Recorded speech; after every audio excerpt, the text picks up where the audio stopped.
నమస్తే. శ్రీ గురుభ్యో నమః. శ్రీమాత్రే నమః. ఆదిత్యాయ చ సోమాయ మంగళాయ బుధాయ చ గురు శుక్ర శనిభ్యే రాహవే కేతవే నమః. జపాకుసుమ సంకాశం కాశ్యపేయం మహాధృతిం తమోరిం సర్వపాపగ్నం ప్రణతోస్మి దివాకరం. ప్రతి మాసంలో చెప్పుకునేటువంటి గోచార ఫలితాలు ఈ ఆగస్టు మాసానికి అంటే ఆగస్టు నెలలో 2024 గాను గోచార ఫలితాలు ఎలా ఉన్నాయి అన్నది తెలుసుకోవడం కోసం ముందుగా గోచారంలో ప్రస్తుతం గ్రహస్థితి ఎలా ఉంది, ఏ ఏ గ్రహాలు ఎక్కడెక్కడ ఉన్నాయి, ఈ సంగతి కనుక మనం చూసినట్టయితే వృషభ రాశిలో గురువు మరియు కుజుడు ఇద్దరూ కూడా అక్కడే ఉన్నారు.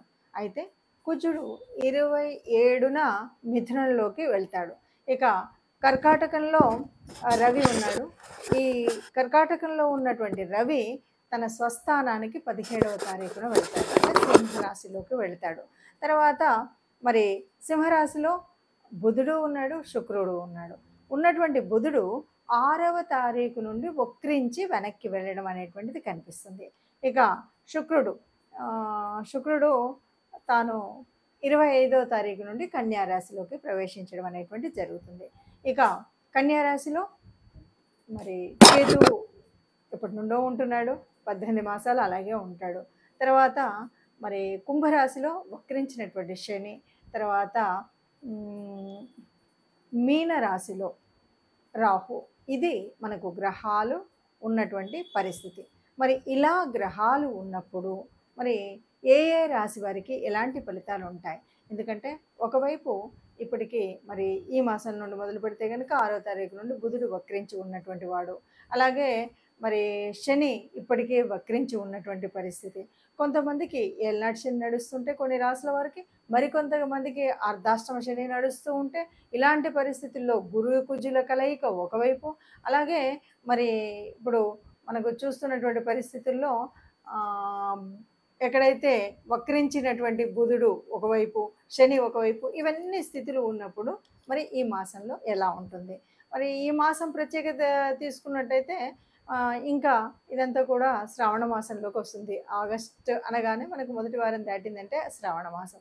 శ్రావణ మాసంలో అంటే ఏదైనా సరే, ఏ గ్రహరీతులు ఎలా ఉన్నా సరే, ఆ మాసానికి సంబంధించినటువంటి అధిదేవతల్ని మనం తలిచినప్పుడు, కొలిచినప్పుడు ఏవైనా అవకతవకలు ఉన్నా, ఏదైనా చిన్న చిన్న తేడాలు ఉన్నా మనం సరి చేసుకోవడానికి ఎప్పటికప్పుడు దేవుడు మన దేవతా రూపాలు మనకు ఆయా పండగల రూపంలో దర్శనమిస్తూనే ఉంటాయి. మరి అలాంటి పరిస్థితులలో ముఖ్యంగా మరి ఆగస్టు మాసంలో 2024 గాను ఒక్కొక్క రాశి వారికి అంటే 12 రాశుల వారికి ఎలాంటి ఫలితాన్ని మనం పొందుతామన్నది నెమ్మదిగా చూద్దాం. తులారాశి యొక్క స్థితి మనం చూసినట్టయితే రాజ్యాధిపతి లాభస్థానంలో ఉన్నందువల్ల ఉద్యోగం ఉన్నత స్థానానికి, అంటే ఉద్యోగంలో ఉన్నత స్థానానికి వెళ్ళే అవకాశం ఉంది. అంటే ప్రమోషన్స్ కానీ, కొత్త ఉద్యోగాన్ని వెతుకుని అంతకంటే మించినటువంటి స్థాయిలో ఉండడం కానీ, లేదు అక్కడే ఉన్నప్పటికీ కూడా కొన్ని రకాలైనటువంటి కొంతమంది పెద్ద పెద్ద ప్రమోషన్స్ కాకుండా పేరులో పెద్దగా ఒక స్థానానికి చేరేటువంటి పరిస్థితి ఉంది. అట్లాగా మనకు ఈ రాజ్యాధిపతి లాభస్థానంలోకి రావడం వల్ల వచ్చే బెనిఫిట్ వల్ల ఉద్యోగంలో కొంత ఉన్నతి అయితే కనిపిస్తుంది. అంతేకాదు భాగ్యాధిపతి బుధుడు వక్రించినందువల్ల విదేశాల్లో మనం పెట్టుబడి పెడితే మంచి లాభం. అంతేకాదు విదేశ సంబంధమైనటువంటి, అంటే కొన్నిసార్లు మనం ఇంకా విదేశానికి చెప్పాలి అంటే ఒక మాట కూడా చెప్పొచ్చేమో, ఎందుకంటే ఇప్పుడు యూట్యూబ్ ఉంది, దీనివల్ల ఏదైనా లాభం వచ్చిందంటే అది విదేశీ ధనం కిందే మనం చెప్పాలి. అలాంటివి. అంతేకాదు ఫైనాన్స్ మ్యాటర్ కూడా లాభం చాలా ఉంటుంది. ఫైనాన్స్ విషయంలో చక్కగా లబ్ధి పొందేటువంటి స్థితి అయితే ఉంటుంది. అట్లాగే భూమి మూలంగా ధనయోగం జరిగేటువంటి పరిస్థితి ఉంటుంది. కాకపోతే వీటన్నిటికీ ఇక్కడ ఒక చిన్న కిటుకు ఏంటంటే అనుకున్నంత స్పీడ్గా ఈ పనులు కావు, ఆలస్యంగా జరుగుతాయి. అంటే లాభం అయితే వస్తుంది, ధనం అయితే వస్తుంది, కాకపోతే ఇలా అనగానే అలా వచ్చేలాగా ఉండదు. కొద్దిగా నెమ్మదిగా slow and steady wins the race లాగా ఉంటుంది. ఈ పరిస్థితి అయితే ఉంటుంది. కాకపోతే ఇక్కడ కొన్ని బెనిఫిట్ అయితే తీసుకోవాలి. శని వక్రగతి వల్ల ఏవైతే అగ్రిమెంట్స్ ఉన్నాయో ఆ విషయాల్లో చాలా జాగ్రత్తగా ఉండాలి. ఇక సంతానం ఇక్కడ కూడా అంటే కొంచెం మన నుండి దూరంగా చదువుల వల్ల కానీ, ఉద్యోగం వల్ల కానీ, ఇంకే పరిస్థితుల వల్ల కానీ విదేశాలకు వెళ్ళడమో, లేకపోతే ఈ ప్లేస్ నుండి ఇంకో ప్లేస్కి వెళ్ళడం వల్ల సంతానం కొద్దిగా దూరంగా ఉండేటువంటిది అయితే ఉంటుంది. ఇక రెండవ పక్షం కనుక చూస్తే దాదాపు అన్ని విషయాలు అలాగే ఉంటాయి. కానీ ఇక్కడ ముఖ్యంగా ఇన్వెస్ట్మెంట్ చేసేవాళ్ళు 25వ తారీఖు తర్వాత ఎట్టి పరిస్థితుల్లో కూడా ఏ రకమైన ఇన్వెస్ట్మెంట్స్ మీరు చేయొద్దు అని నేను ఘంటాపథంగా చెప్తున్నాను. ఇవి చేశారు అంటే తప్పనిసరిగా నష్టాన్ని అయితే పోతారు. అట్లాగే ఈ ఇన్వెస్ట్మెంట్ చేయకపోతే మాత్రం మీరు ఫైనాన్షియల్గా మంచి గ్రోత్ ఉంటుంది. మీరు అనుకున్నది అనుకున్నట్టుగా చేయగలుగుతారు ఏ విషయంలోనైనా సరే. ఎందుకంటే భాగ్యాధిపతి బుధుడు వక్రించి ఉండడం వల్ల ఇంతకుముందు లేనటువంటివన్నీ కూడా ఇప్పుడు ఇవ్వడానికే సిద్ధపడి ఉంటాడు కాబట్టి చక్కగా లాభదాయకంగా అన్ని విషయాల్లో ఉంటారు. ఒకటి ఏంటంటే కొత్త ఇన్వెస్ట్మెంట్స్, కొత్త వ్యాపారాలు ఏవి కూడా 25వ తారీఖు తర్వాత మీరు చేయకపోవడం అనేటువంటిది మంచిది అన్నటువంటి విషయాన్ని చెప్తూ ఇది ఇలాగే కొనసాగాలి అంటే మనం తప్పనిసరిగా మనం చేసుకోవాల్సినటువంటి చిన్న చిన్న మనం అంటే మన బ్యాలెన్సింగ్ షీట్ కానీ మనం మనస్సును మనం స్థైర్యంగా పెట్టుకొని నేను ఇందులో మాత్రమే పెట్టాలి, ఇప్పుడు అస్సలు పెట్టకూడదు అనేటువంటిది ఒక స్థిమితమైనటువంటి స్థితిలో ఉండాలి అనమాట. అంటే తప్పకుండా నేను ఇక్కడే పెడతాను, ఇక్కడ పెట్టను అనేటువంటి ఒక నిర్దిష్టమైనటువంటి స్థితి ఉంటే కనుక తప్పకుండా మీరు విజయాలు పొందుతారని చెప్పచ్చు. ఇప్పటి వరకు మనం చూసినటువంటి మేషరాశి కానీ మనం మేషం నుండి మీనం వరకు ఒక్కొక్క రాశి గురించి మనం చెప్పుకుంటూ ఉంటాం. ఇలా చెప్పుకున్నప్పుడు ఇక్కడ ఒక చిన్న పరిస్థితి అయితే ఎదురవుతుంది జ్యోతిష్కులకు కానీ వింటున్నటువంటి ప్రేక్షకులకు కానీ.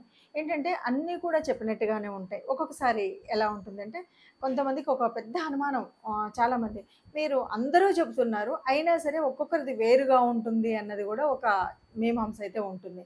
దీనికి కారణం ఏంటంటే ఒక్కొక్క జ్యోతిష్యులు వాళ్ళ యొక్క విశ్లేషణలో వాళ్ళు కొంతవరకే చేయగలుగుతాం. ఎందుకంటే ఈ 5 నిమిషాలు 8 నిమిషాల వ్యవధిలో చేసేటప్పుడు మనం రాశిలో ఏ గ్రహాలు ఉన్నాయి, రాశి చుట్టూ ఉన్నటువంటి ఫలితాలు ఎలా ఉన్నాయి, ఇలాగా ఎవరికి అనువైనటువంటి రీతిలో వాళ్ళు చెప్పుకుంటూ పోతున్నప్పుడు కొంత వ్యత్యాసం ఒకటి. రెండవది, ఇది ఏమన్నా సరే గ్రహాలు ఇప్పుడు మారుతున్నటువంటి కాలంలో మనం చెప్పుకునేటువంటిది ఒక ఎత్తు అయితే, కొన్నిసార్లు మీకు అస్సలు బాగోదండి అని మనం చెప్పినప్పుడు కూడా హాయిగా బ్రహ్మాండంగా ఉంటారు. అప్పుడు అనుమానం వస్తుంది. ఎందుకు అంటే మనకు గోచార రీత్యా ఏదైతే ఇప్పుడు మనం యోగించదని చెప్పినటువంటిది అక్కడ వాళ్ళకు యోగకారకంగా ఉండొచ్చు, మంచి స్థానంలో ఉండొచ్చు, వాళ్ళకి నడుస్తున్నటువంటి దశ అంతర్దశలు అద్భుతంగా ఉండొచ్చు.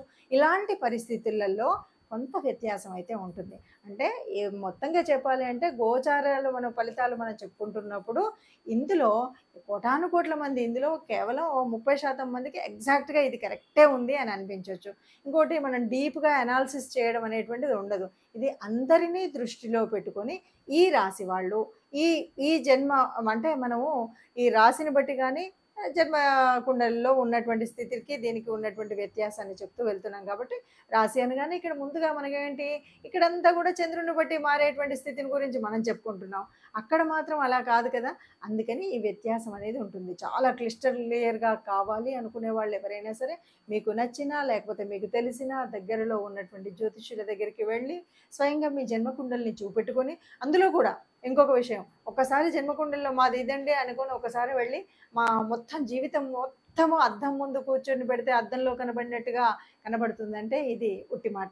ఎందుకు అంటే ఒక్కొక్క ఏరియాలో ఒక్కొక్క రకమైనటువంటి ప్రాబ్లమ్స్ ఉంటాయి. అంటే ఉద్యోగంలో ఒక రకమైన ప్రాబ్లం ఉండొచ్చు. అంటే ఉద్యోగానికి కారకత్వాలు కల్పించేటువంటి గ్రహాల వల్ల కానీ ఏ భావాలు అందుకు చూపెడుతున్నాయన్నది ఒక తేడా.